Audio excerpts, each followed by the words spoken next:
While this sacrifice was happening at Thermopylae, another great plan was being prepared.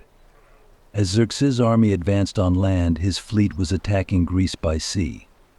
But naval warfare, my friends, isn't simple. Victory at sea requires intelligence and strategy. And this is where the Athenian general Themistocles entered the scene.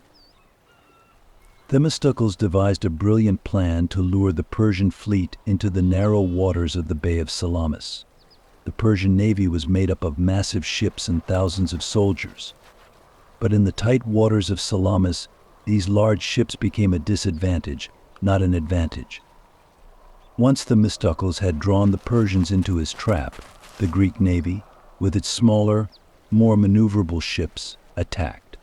They drew the Persian ships into areas where they couldn't maneuver well and began to destroy them. The Battle of Salamis ended in a decisive Greek victory. As the waves swallowed the Persian ships, Xerxes' dream was also drowned. This victory at sea showed that the Greek resistance was far from over.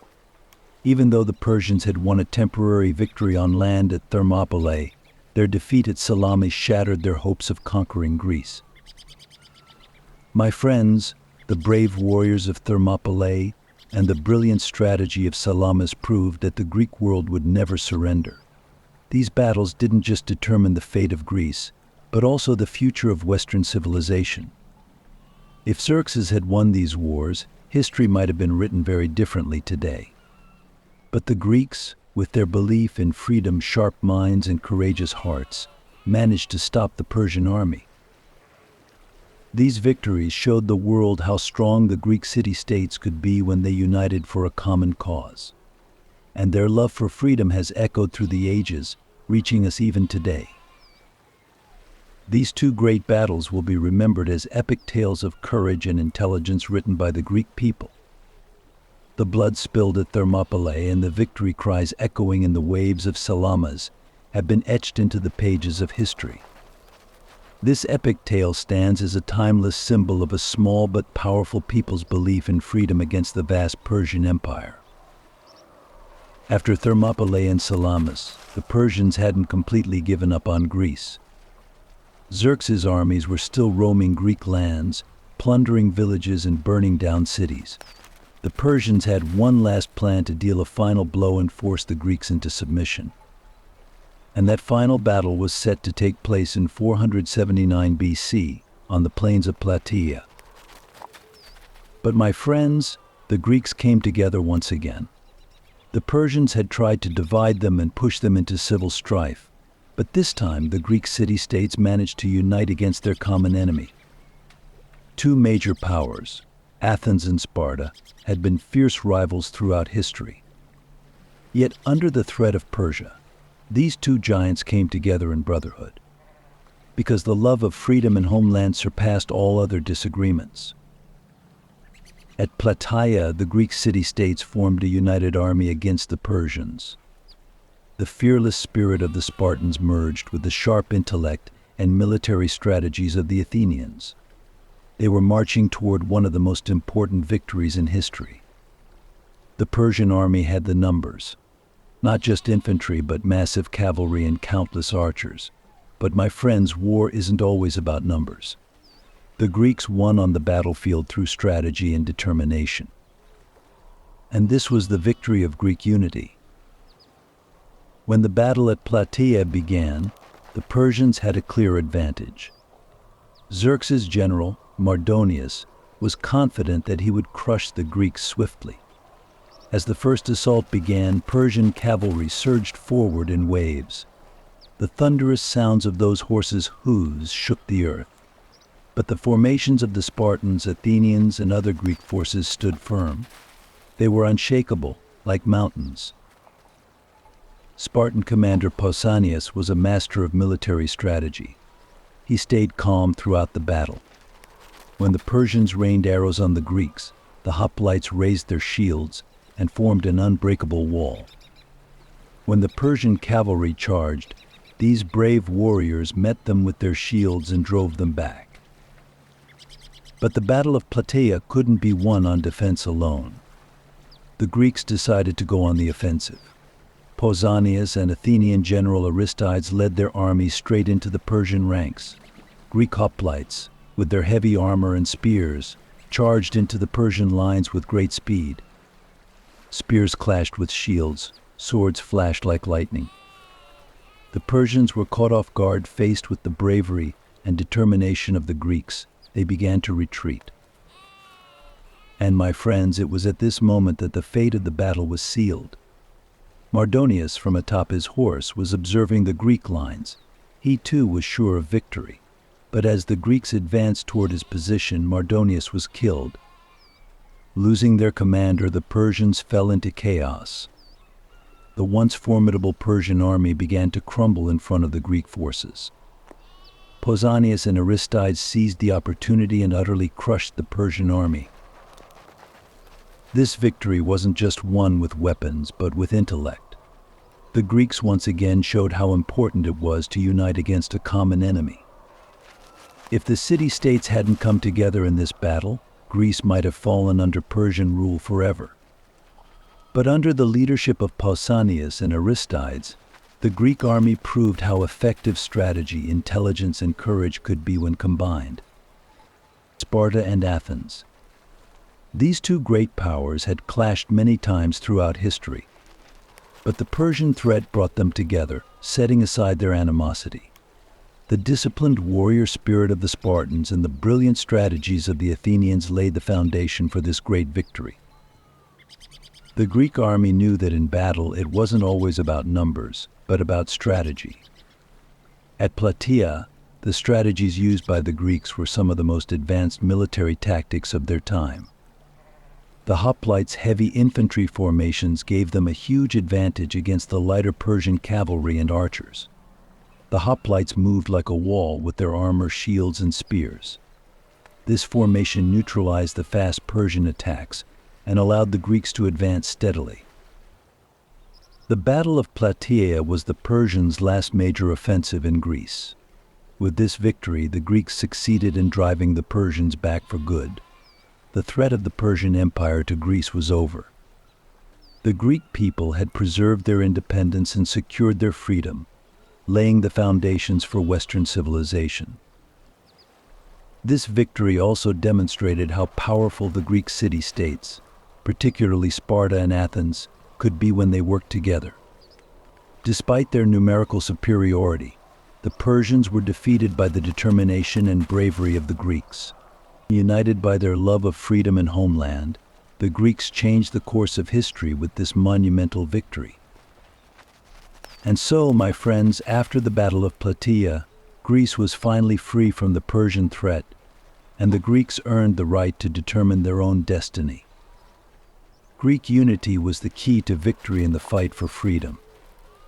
This victory was not just a triumph for the Greek people, but a pivotal moment in humanity's broader struggle for liberty. My friends, now I'm going to tell you about perhaps the brightest era of Greek civilization. It was a time remembered not just for victories on the battlefield, but for great achievements in minds and spirits. Athens became the center of art, science, architecture, and philosophy, with its leader Pericles guiding this incredible transformation. So let's step into this glorious era together and witness the rise of Athens. As a wise man, I spent many long years wandering the streets of Athens, listening to the people gather and speak in the agora.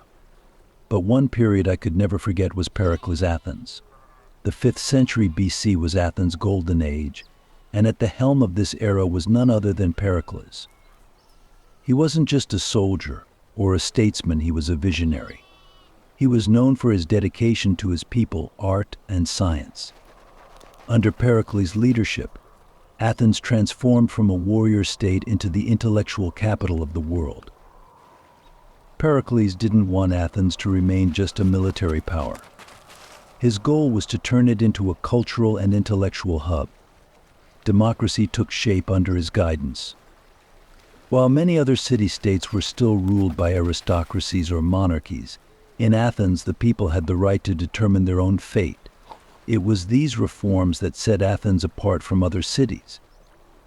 Pericles built a system where the voices of the people could be heard, and everyone was entitled to equal rights. The concept of democracy came to life during this era in Athens. Every citizen had the right to speak in the assemblies. Yes, my friends, the democracy born in this time didn't just influence the Greek people but became a system that would affect the entire world in the future. A society was created where everyone could express their opinions freely. Of course, it's important to remember that only male citizens could vote back then. Women, slaves, and foreigners were excluded from these rights. But even so, it was a huge step in world history. In Athens, the people, not kings or aristocrats, determined their own destiny. This was one of Pericles' greatest achievements. Now, I'll tell you about the great thinkers. Thinkers whose ideas and teachings not only shaped that era but also left a lasting impact for thousands of years to come. In Pericles' democratic Athens, freedom of thought and the right to question were the most valued principles.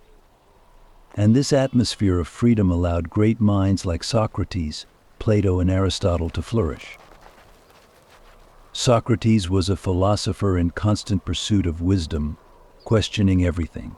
He wandered the streets of Athens, asking people questions, making them challenge their own thoughts. He once said, "The only thing I know is that I know nothing," encouraging people to reconsider their own knowledge. Socrates' methods had a huge impact on the people, but also made some uncomfortable. His way of questioning, especially among the youth, had a profound effect.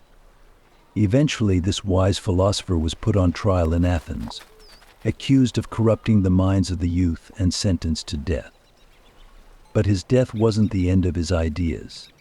His student, Plato, preserved Socrates' teachings, passing them down through generations, making his ideas immortal. Plato, Socrates' loyal student and one of the cornerstones of Greek philosophy. By founding the academy, he ensured that philosophy could be taught systematically. With deep thoughts on justice, virtue, and government, Plato shaped Greek society. His works also included criticisms of Athens' democratic system. In his famous work, The Republic, he questioned what an ideal society should be like. Plato's philosophy laid the foundation not only for Athens but for Western thought as a whole. And then there was Aristotle, Plato's student, yet a philosopher whose ideas diverged from his teachers. Aristotle laid the groundwork for scientific thinking, conducting profound studies in fields such as nature, ethics, politics, and metaphysics.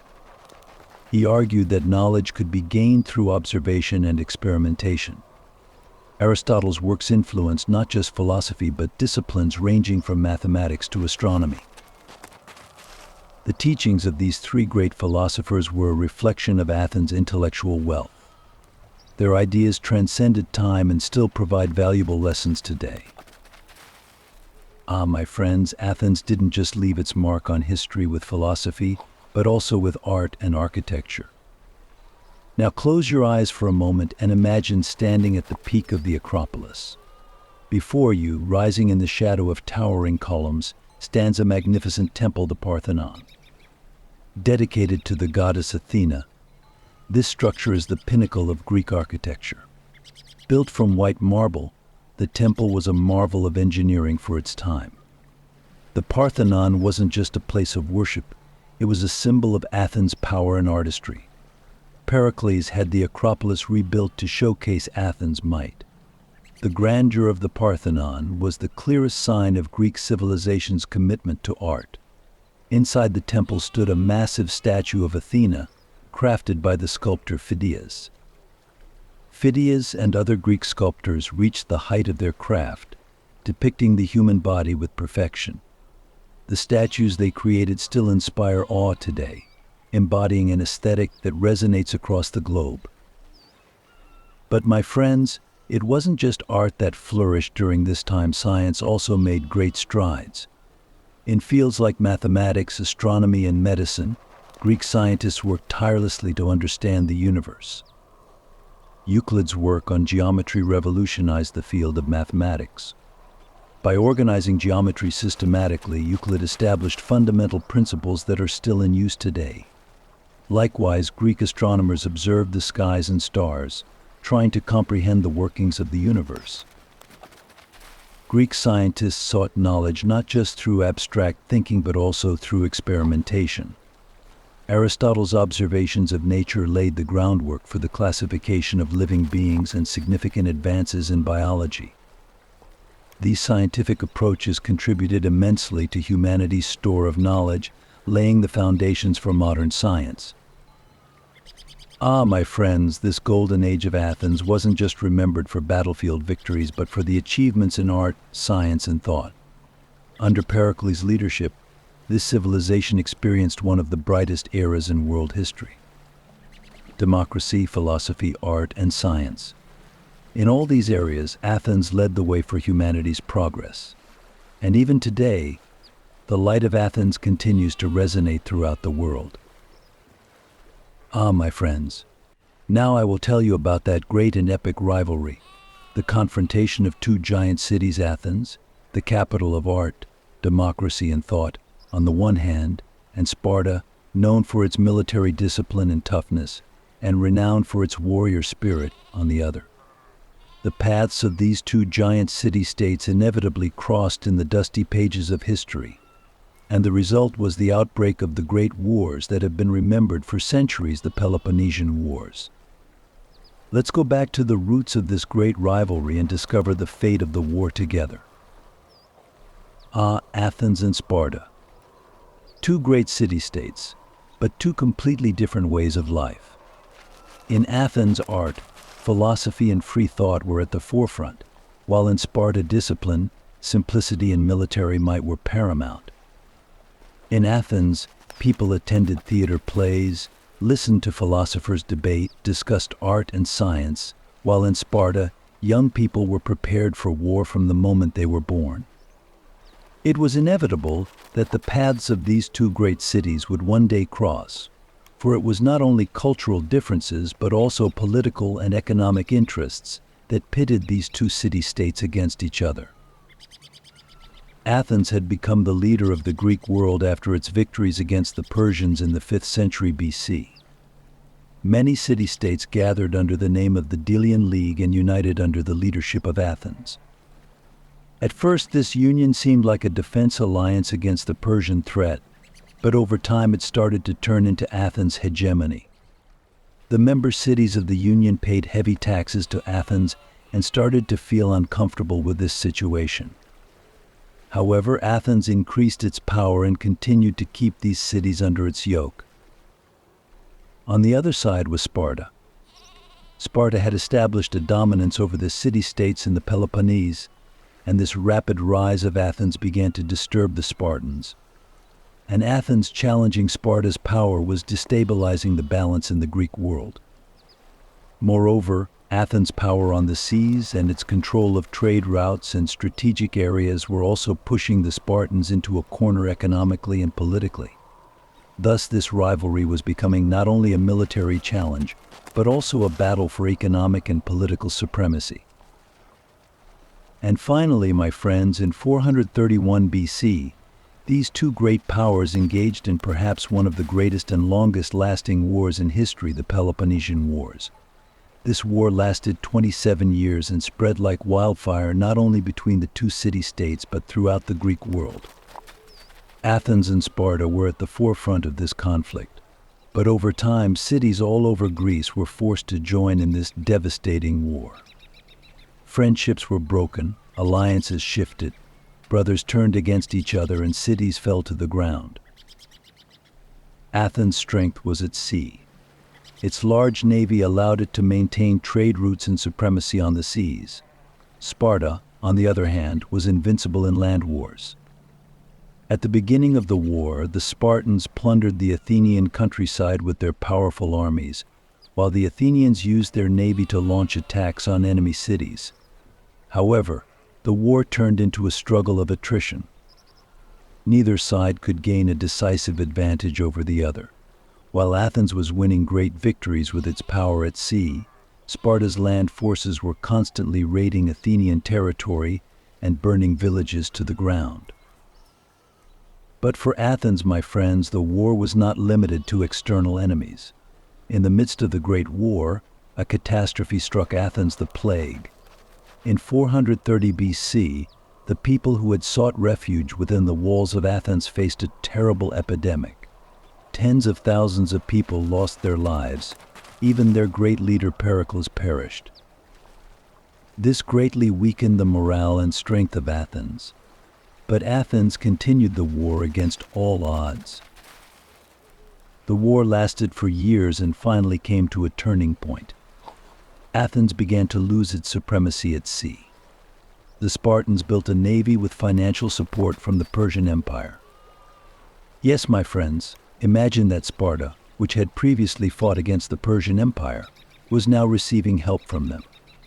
Thus Sparta, which became stronger at sea, set out to put an end to Athens. In 404 BC, the Peloponnesian Wars finally came to an end. The Spartans cut off Athens' sea trade and grain routes, leaving the city to starve. Athens was forced to surrender. When the city surrendered, its once magnificent walls fell, its navy was destroyed, and all its political power was stripped away. Sparta became the most powerful state in the Greek world. But my friends, this victory was not an easy one for Sparta either. The Peloponnesian Wars deeply affected not only Athens, but the entire Greek world. Cities were destroyed, peoples were devastated, alliances collapsed. Sparta became the leader of the Greek world with this victory, but this leadership was short-lived, because the war had inflicted deep wounds on the heart of Greek civilization. This destructive struggle between two great city-states weakened Greece and left it vulnerable to external threats. My friends, as I lived this story, I witnessed how the rich and glorious times of Greece ended in pain and sorrow. Athens, once the cradle of democracy, was crushed under the weight of its victories, and Sparta, at the height of its military might, paid a heavy price. The Peloponnesian Wars changed the structure of the Greek world forever and led to the slow decline of this great civilization. But remember that every fall is an opportunity to learn. The story of Athens and Sparta shows that humanity can learn as much from losses as from victories. My dear friends, I will now tell you about a revolutionary period that changed the fate of the Greek world. The glory days of Athens and Sparta were over. The Greek city-states were tired of fighting each other. But in the north, a power was rising that the Greeks had overlooked. Philip II, the king of Macedonia. A leader who had the power to bring not only Macedonia but the entire Greek world to its knees and change the course of history. Let us examine together how Macedonia came to dominate Greece, how the city-states lost their independence, and how Greek unity was established. My friends, in these days a turning point in history. In those mountainous and harsh lands of the north, in Macedonia, a king was born, Philip II. Until then, Macedonia was a land despised by the Greek city-states, seen as barbaric. But with Philip's wise rule, this perception would soon change, for he was not only a warrior, but also a great strategist and diplomat. Philip learned Greek military tactics in Thebai, where he was held as a hostage at a young age, and with this knowledge, he reshaped the Macedonian army. Under Philip's command, the Macedonian army became a revolutionary new force. The phalanx formation, consisting of infantry armed with long spears called sarissa, began to dominate the battlefields. These innovative tactics would make Philip unmatched against the Greek city-states. And so, my friends, Philip's eyes now turned south, to the Greek city-states. It was not enough for him to just be a king of Macedonia. He had to be the ruler of the Greek world too. He took the first step by conquering the Greek city-states in the north, one by one. Thessaly, Thrace, the northern shores of the Aegean. Philip was rapidly conquering these lands and moving towards the heart of Greece. In this weak period, with Athens and Sparta pitted against each other, Philip's rise in the Greek world was almost inevitable. Philip's diplomatic acumen was as remarkable as his military genius. He consolidated his power not only through war, but also through marriages and treaties. He controlled Greece through conquest while weakening his enemies through alliances. My friends, one by one the once proud and independent Greek city-states were forced to kneel before Philip. Each was exhausted after the Peloponnesian Wars. Athens on the one hand, Sparta on the other, and other smaller cities were exhausted from internal conflicts and wars. They no longer had the unity to resist the Macedonian power. In 338 BC, Athens and Thebai put up a last stand in the great pitched battle that went down in history as the Battle of Chaeronea. But Philip's brilliant strategy and the invincible phalanx formation of his army broke this resistance. The Greek city-states knelt before Philip's army and resigned themselves to their fate. The independence of the Greek city-states was over. These cities that had once fought for their freedom against the Persians were now controlled by another power on their own soil. But my friends, Philip did not stop at conquering the Greek city-states. He wanted to unite the Greek world and lead it towards a great goal. So he organized a great meeting in Corinth and brought the Greek city-states together. At the end of this meeting, the Corinthian League was formed. This union symbolized that Philip was not only the king of Macedonia, but also the leader of the Greek world. The Corinthian League was a federation of Greek city-states under one roof. The Greek city-states were no longer independent, they were united under the leadership of Macedonia. But my friends, this union was a forced one. The city-states had come together under the shadow of Philip. Although peace and stability were promised, it was a sign that the spirit of freedom that had once existed in the Greek world had been lost. Philip's real plan was much bigger: to organize a great campaign against the Persian Empire. After uniting the Greek city-states, he set his sights on Persian territory. Now, under Philip's leadership, the Greeks would fight against their one-time enemies, the Persians. This campaign would revitalize the Greek city-states and restore them to their former glory. But my friends, as fate would have it, Philip was killed before he could realize his great plan. His son Alexander the Great took over his father's unfinished business and became the leader of the Greek city-states campaign against the Persian Empire. But that is another story. Alexander's journey to conquer the world will come later. My friends, in the midst of this great change, we have seen how the Greek world was shaped, how freedoms were lost, and how Philip's great dreams were realized. The Greek city-states, once at war with each other, were now united under the leadership of a Macedonian king. This was a turning point in Greek civilization. But remember that every defeat is a beginning, not an end. Even under Philip's rule, the Greek city-states managed to preserve their cultural and intellectual heritage, which continues to enlighten the world. My dear friends, I will now introduce you to one of history's greatest conquerors, a man whose name will always be remembered among legendary heroes, a man who was only 20 years old when he ascended the throne, but who had the will to topple empires: Alexander the Great. Following the path paved by his father Philip II, the campaigns of this young king, who destroyed the Persian Empire and carried Greek culture to the remotest corners of the East, were not only an epic of military success, but also the beginning of an era in which cultures merged and civilizations fused. Let's embark on this great journey together. Alexander the Great. Despite his young age, he was determined to conquer the world. His father Philip II had planned a campaign against the Persian Empire, but fate had left the honor of carrying out this great plan to his son. As a child, Alexander had learned from Aristotle that he was not only a warrior, but also a great thinker, philosopher, and strategist. He would not only use his sword for victory, but also his intellect. The year 334 BC. Alexander set out for Asia with an army of 35,000 men. The Persians may have underestimated the young king, But Alexander's courage, determination, and military genius would soon lead them to disaster. At Granicus, Alexander won his first great victory and opened the gates of the Persian Empire wide open. But this was only the beginning. At Gordium, he cut the famous knot with his sword, fulfilling the prophecy that he would become the ruler of Asia. My dear friends, the real victory came at Issos in 333 BC. Alexander faced the Persian king Darius III.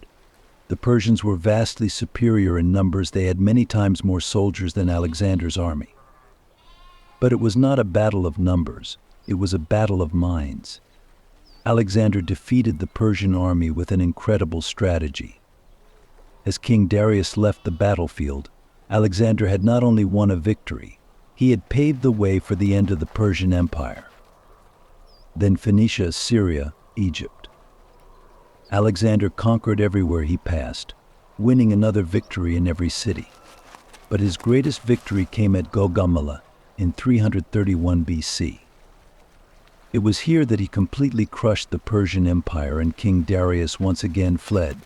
But this time his fate awaited him. He would be killed by his own generals. But for Alexander, it was not enough just to conquer Persia. He reached as far as India, the mysterious lands of the East, the cradle of knowledge and legend. He ruled with his sword on the battlefields and his culture in the cities.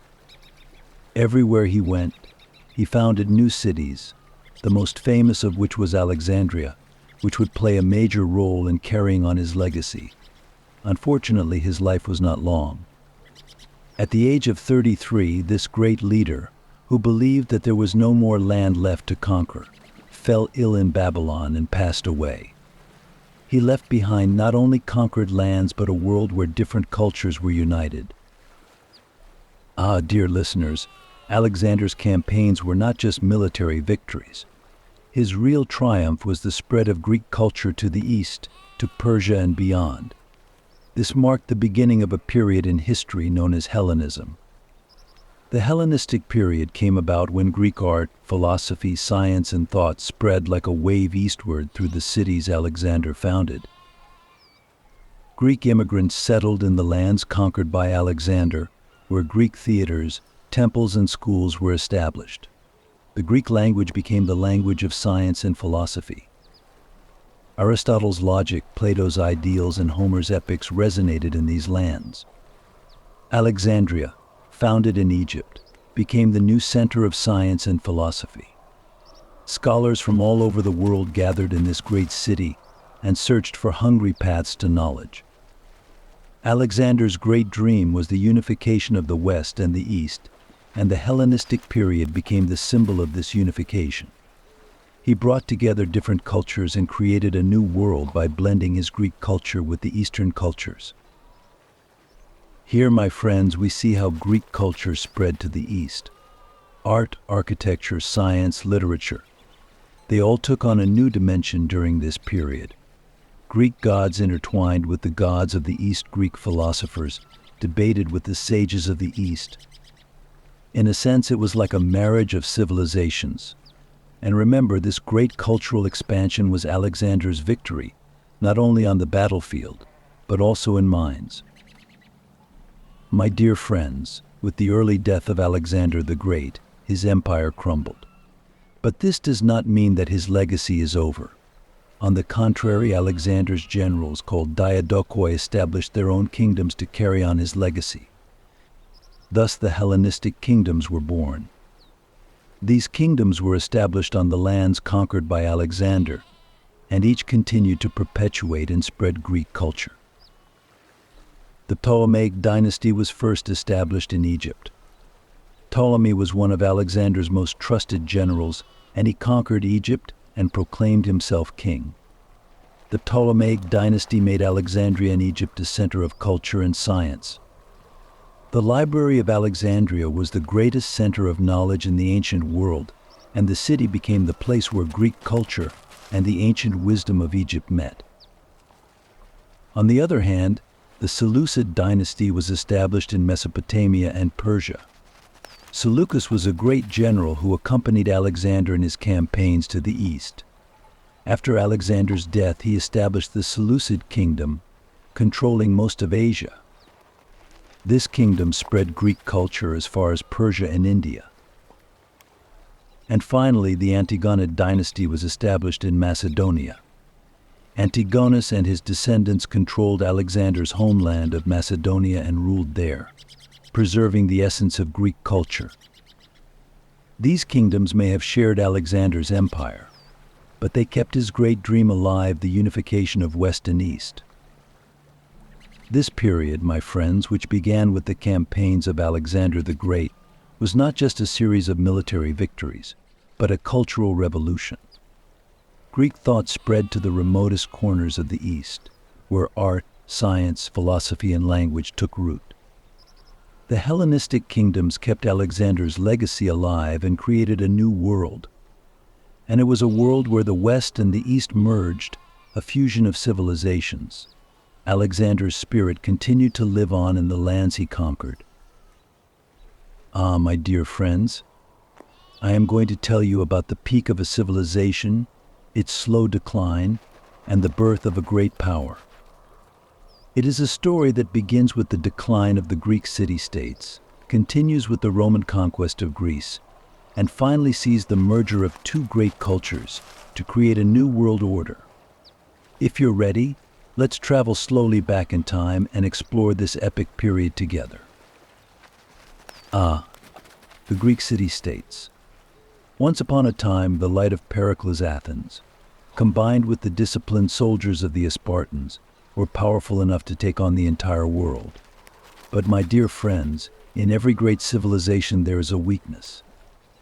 The Greek city-states gradually lost their strength because of their rivalries and enmities against each other. Civil wars, conflicts, and jealousies between them began to consume them from within. The Peloponnesian Wars were the culmination of this rivalry. The long and brutal war between Athens and Sparta shook Greece to its core. Sparta may have triumphed, but the victory was written in blood, and Greece was far from its former glory. The wars had led to the collapse of agriculture and trade. The economy of the cities was ruined, and the people were left in misery. And this, my dear friends, was the moment when the Greek city-states began to weaken. But the real danger came from outside. To the north of Greece, another civilization was slowly rising to power: Rome. While the Greeks were busy squabbling among themselves, Rome had its sights set on Greek territory. Their great city-states had gradually lost their former glory, their armies had disintegrated, their political order had collapsed, and they were finally vulnerable to foreign intervention. And it was then that the footsteps of Rome began to echo across the Greek lands. My dear listeners, the Roman Empire wanted to spread its power and ambition across the Mediterranean, and the Greek lands were not only a strategic acquisition in the eyes of the Romans, but also the key to a cultural treasure.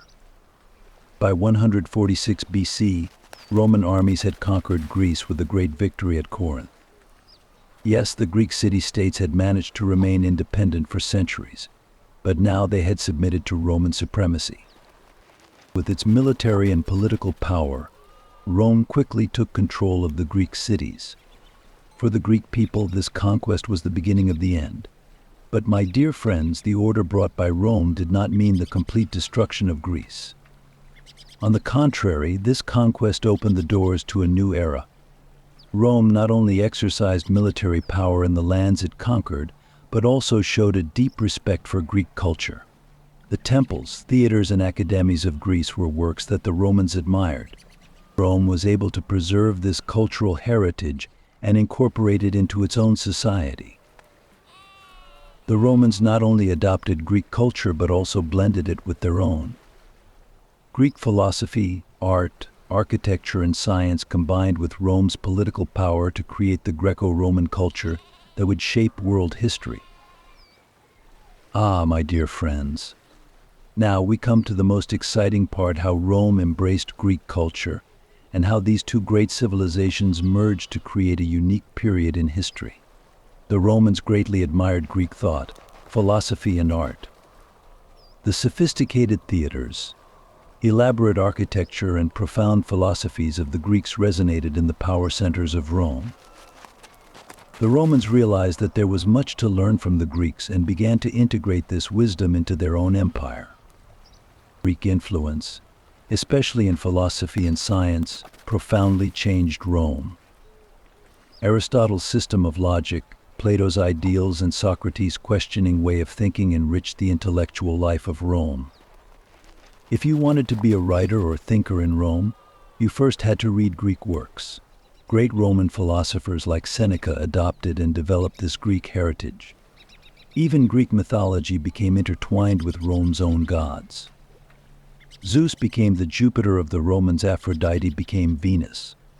In other words, Rome had conquered not only the Greek lands but also their spirit and cultural heritage. Greek influence was also great in architecture. The great temples in Rome bore the traces of Greek architecture. Greek column styles, Doric, Ionic, and Corinthian, became a staple of Roman buildings. But the Romans magnified this Greek aesthetic and adapted it to their own grandeur. By building roads, aqueducts, and huge arenas, the Romans made this architecture not only aesthetic but also functional. My dear friends, the Greco-Roman culture was not only a cultural fusion resulting from the Roman conquest of Greece, but also the birth of a civilization that shaped world history. This culture laid the foundations of Western civilization. The combination of Greek thought and Roman power led to revolutionary innovations in science, art, and law.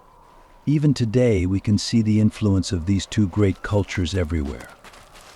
Our legal systems, our architecture, our philosophical thinking, all are part of the legacy left to us by these great civilizations. Ah, my friends, the weakening of the Greek city-states and the Roman conquest of Greece was not an end but a new beginning. Greek and Roman cultures merged to create one of the greatest cultural syntheses in world history. This fusion lives on in the depths of our cultures even today. And this story reminds us that great civilizations are shaped not only by the sword, but also by thought and culture. Ah, my dear friends. So here we are at the end of this long and thrilling journey. From the peaks of Greece to the triumphs of the Roman Empire, from great battles to the deep thoughts of philosophers, we've witnessed the golden age of art and science. Every stone, every temple, every philosophical idea, they all speak to us, telling the legacy of ancient civilizations as if they are still here, whispering in our ears. But now, as a guide on this journey, I want to remind you of this grand story one more time. Every step of the way, I felt as if I was living in those ancient times. I imagined myself as an Athenian in the 5th century BC, standing at the Acropolis witnessing the construction of the Parthenon under the brilliant leadership of Pericles. And then, suddenly, I found myself on the battlefield, watching Athens' strategic genius face Sparta's military discipline. I saw the terror, the pain of the Peloponnesian Wars. And when Alexander the Great marched into Persian lands, it felt like I was right there, beside him, witnessing those immense victories with my own eyes. But I know that history is not the story of a single moment.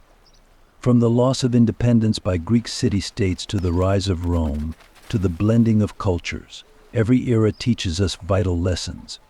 Even in today's world, we still feel the influence of these great civilizations. In our legal systems, our philosophical ways of thinking, in art and architecture, all of it is an incredible legacy left by these ancient societies. Once more, as we reflect together, we realize that the great union of Greece and Rome was not just a military victory. It was a victory of thought. Humanity delved deeper into philosophy, soared in the arts, and made leaps in science and technology.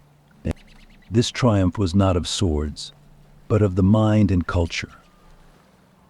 And now, my dear friends, as we reach the end of this journey together, I bid you farewell as a humble guide from the depths of history. But I know that history is eternal.